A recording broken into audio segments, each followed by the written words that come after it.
and welcome back to the podcast. For those of you who are new around here, my name is Ruth, and I started this podcast to amplify the voices of women in leadership, to talk about what we do beyond the school gate, the good, the bad, and the funny.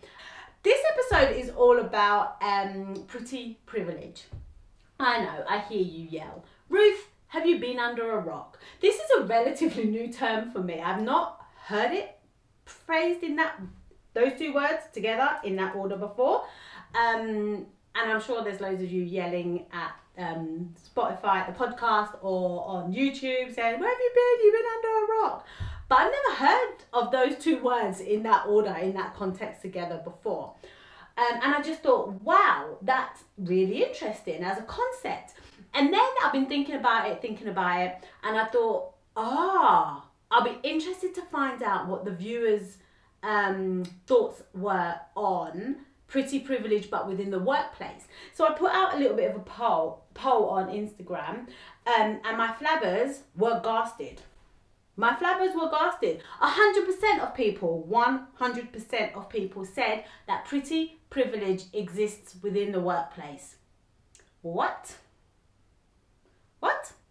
Sometimes, I'm an old woman. I was born in the 80s.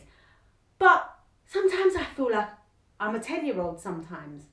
I do. These things do flabbergast me.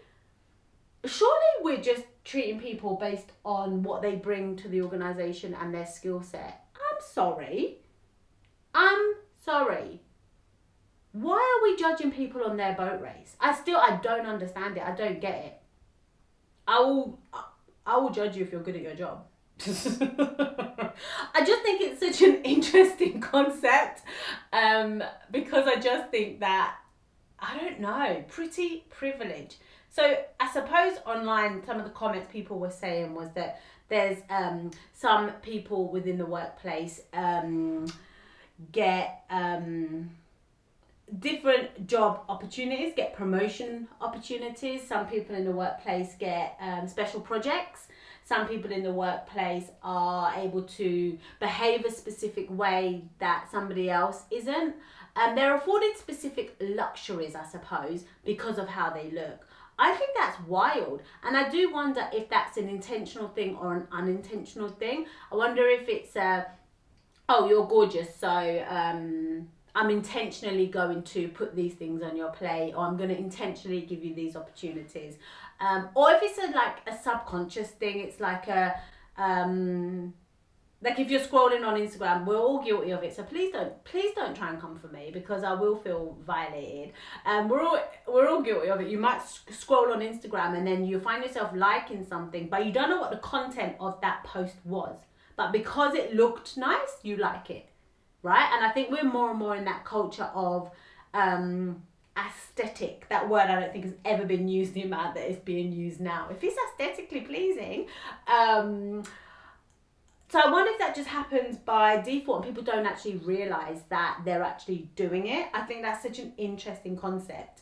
I think the other thing that links into this that I did want to ask, and I'd be really interested in your view, so please do interact on Instagram, on YouTube, on Spotify, or wherever we've connected, because I'd be really, really interested in your views on, one, the word glamorous, and two, if, for example, let me give you a bit of context.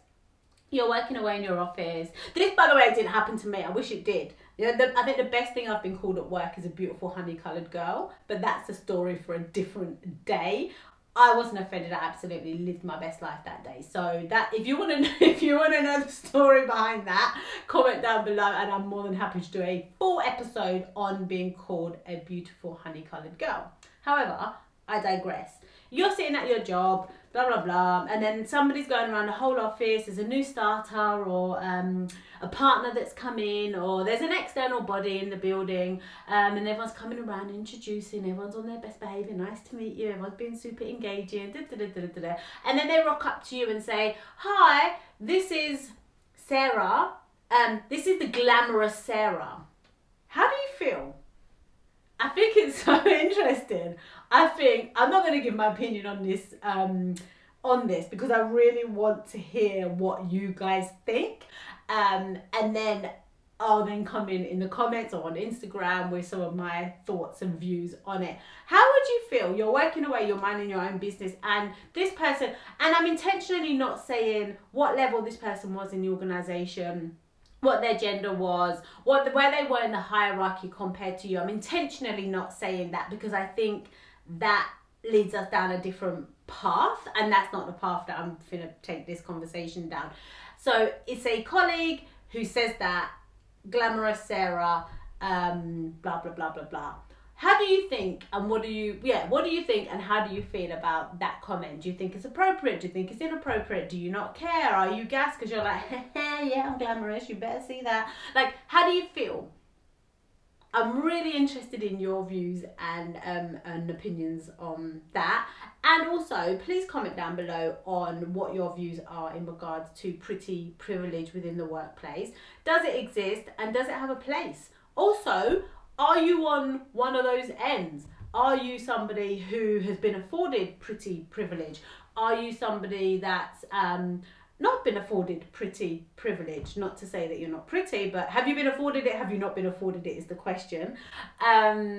And how did you feel on either side? Have you seen it in the workplace?